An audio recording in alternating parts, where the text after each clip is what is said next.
بسم اللہ الرحمن الرحیم، السلام علیکم ورحمۃ اللہ۔ نائب وزیر اعظم اور وزیر خارجہ اسحاق ڈار کے خاندان کا اتنا بڑا سکینڈل، اس کے نواسے کا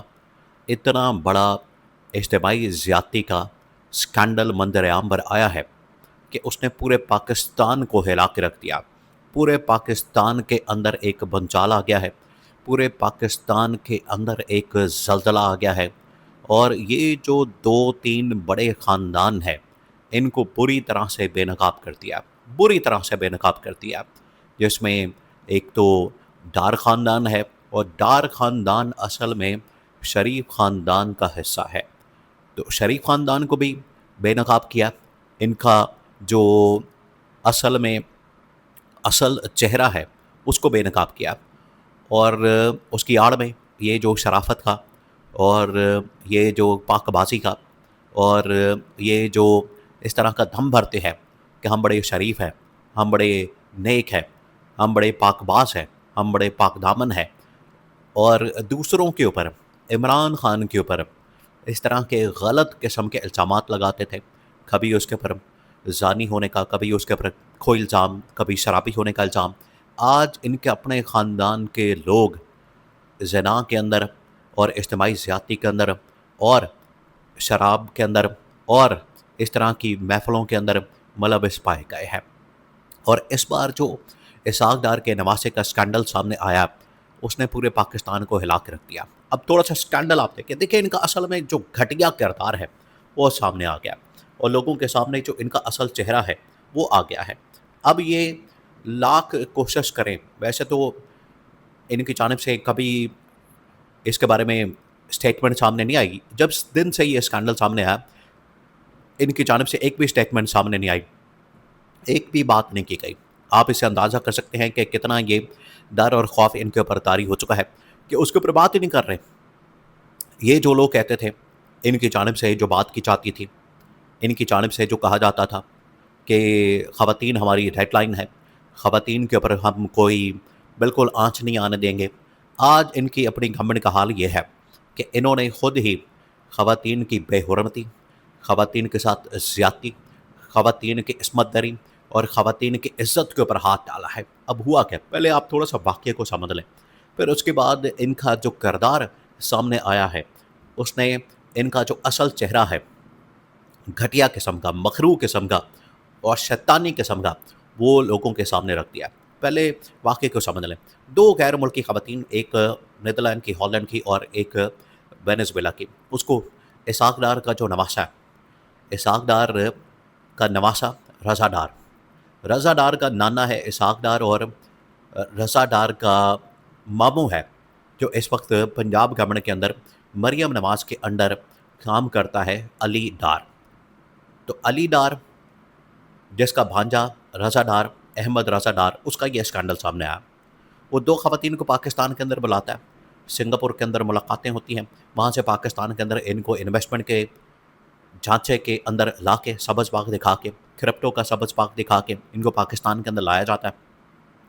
پاکستان کے اندر لا کے نہ صرف ان سے پیسہ ہتھیا لیا جاتا ہے، بلکہ یہاں پر ان کے ساتھ عصمت دری، ان کی عزت کے اوپر ہاتھ ڈالا جاتا ہے، ان کے ساتھ زیادتی کی جاتی ہے، اور اتنی شرمناک قسم کی، اتنی شرمناک قسم کی، گھٹیا قسم کی حرکتیں ان کی جانب سے کی گئی ہیں کہ وہ ناقابل بیان ہے، ان کو بیان بھی نہیں کیا جا سکتا، ان کو بتایا بھی نہیں جا سکتا۔ اتنی شرمناک اور اتنی گھٹیا قسم کی حرکتیں کی گئی ہیں، جو کہ ایف آئی آر کے اندر، اور ایف آئی آر سے ایک قدم آگے بڑھتے ہوئے جو انہوں نے خود بیان کی ہے، اگر وہ بیان کرتی چاہیں تو آپ یقین کریں کانوں کو ہاتھ لگائیں، آپ کے رونگٹے کھڑے ہو جائیں۔ اس کے در گھٹیا قسم کی اور اس قسم کی شرمناک قسم کی حرکتیں ان کی جسم کے ساتھ کی گئیں، اور ان کے جسم کے ساتھ یہ حرکتیں کی گئیں۔ اس کے بعد وہ یہاں پر کسی طرح سے بازیاب کروائی جاتی ہیں، اور بازیاب کروانے کے بعد ان کا اسٹیٹمنٹ ریکارڈ کیا جاتا ہے، اور اس کے اندر یہ پھر ڈار خاندان، شریف خاندان کا نام سامنے آ جاتا ہے۔ ابھی پچھلے دنوں زرداری خاندان کا جو پنکی، انمول، اس سے پہلے ایان علی، اس کے بعد یہ پنکی، پھر اس کے بعد کرپشن، ڈاکٹر عاصم، یعنی کرپشن کے اندر، منشیات کے اندر، منی لانڈرنگ کے اندر زرداری خاندان کا نام مشہور ہے۔ بالکل اسی طریقے سے کرپشن کے اندر، منی لانڈرنگ کے اندر، جائیدادیں بنانے کے اندر، اور اب یہ اجتماعی زیادتیوں کے اندر شریف خاندان نے بھی اپنے جو کارنامے ہیں یا اپنا جو جھنڈا ہے وہ گاڑ دیا ہے. یہ ان کی ٹوٹل اوقات ہے. تو اب ان کی جو اصل کارکردگی ہے، ان کی جو اصل اوقات ہے وہ لوگوں کے سامنے آ گئی ہے، اور ان کا جو اصل چہرہ ہے وہ دنیا کے سامنے آ گیا ہے کہ انہوں نے کس طریقے سے یہ اسحاق ڈار کا جو نواسہ ہے وہ کس طریقے سے پاکستان کے اندر نہ صرف وزارت خارجہ کا آفس استعمال کر رہا ہے، سرکاری وسائل کو استعمال کر رہا ہے اور دکھا رہا ہے کہ یہ میرا چاچو ہے یا یہ میرا نانا ہے جو کہ وزیر اعظم ہے، اور یہ پنجاب گورنمنٹ کے اندر میرا ماموں ہے جو کہ ایڈوائزر ہے، اور یہ وزیر خارجہ اور ڈپٹی پرائم منسٹر جو کہ میرا نانا ہے. یہ سرکاری وسائل اور سرکاری شخصیات کو استعمال کر کے اس نے ان کے ویزے لگوا کے دیے پاکستان کے اندر، پھر ان کی عزتوں کے پر ہاتھ ڈالا، ان کے ساتھ زیادتی کی، یہاں پر ان کے پیسے بھی ہتھیار لیے، لوٹ لیے، ان کی عزت بھی لوٹ لی. تو اس قسم کا گھٹیا قسم کا شرمناک قسم کا اسکینڈل سامنے آیا. تو اب اسحاق ڈار سے نہ صرف اسحاق ڈار سے استعفیٰ ڈیمانڈ کیا جا رہا ہے، اور یہ اب پورے پاکستان کی آواز بن چکی ہے، یہ اب ہر شخص کی آواز بن چکی ہے. لوگ اب اس کے اوپر بات کر رہے ہیں، لوگوں کی جانب سے اب یہ ڈیمانڈ کی جا رہی ہے کہ نہ صرف اسحاق ڈار کا استعفیٰ سامنے آنا چاہیے، بلکہ پنجاب گورنمنٹ کے اندر یہ جو علی ڈار اس کا ماموں ہے اس کا بھی استعفیٰ سامنے آنا چاہیے، اور وہ خواتین جن کے ساتھ یہ زیادتی کی گئی، جن کی عزت کے اوپر ہاتھ ڈالا گیا، جن کے پیسے لوٹے گئے،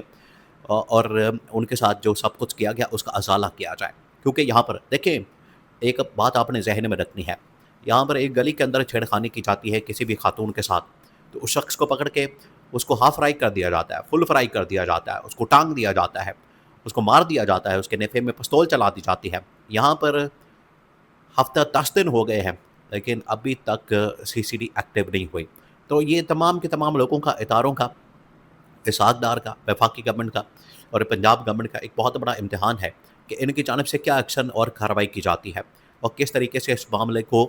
ہینڈل کیا جاتا ہے اور اس کو منطقی انجام تک پہنچایا جاتا ہے. یا تو اب اس کو منطقی انجام تک پہنچایا جائے اور کیفر کردار تک لوگوں کو پہنچایا جائے. یہ اب سب سے بڑی ڈیمانڈ ہے ان کی جانب سے. اس معاملے کو دبانے کے لیے، اس معاملے کو کسی طرح سے میڈیا سے آؤٹ کرنے کے لیے، اس معاملے کے اوپر مٹی ڈالنے کے لیے بھرپور کوشش کی جا رہی ہے، اور ان کی جانب سے جو کوشش کی جا رہی ہے وہ اسی وجہ سے ہے تاکہ ان کے خاندان کا نام جو ہے بدنام نہ ہو. لیکن اب دنیا کے سامنے ان کی حقیقت کھل کے سامنے آ گئی ہے اور دنیا کو پتہ لگ گیا ہے. اسی وجہ سے نہ صرف اب شہباز شریف کی کابینہ کے اہم ترین رکن، وزیر خارجہ، second in command deputy prime minister, نائب وزیر اعظم اور پنجاب کی وزیر اعلیٰ اور پنجاب کے ایڈوائزر علی ڈار، جن کا رضا ڈار کے ساتھ ڈائریکٹ تعلق ہے، اور انہی کا اثر رسوخ استعمال کر کے، تصویریں استعمال کر کے، ان کی شکلیں استعمال کر کے رضا ڈار نے یہ کارروائی ڈالی ہے.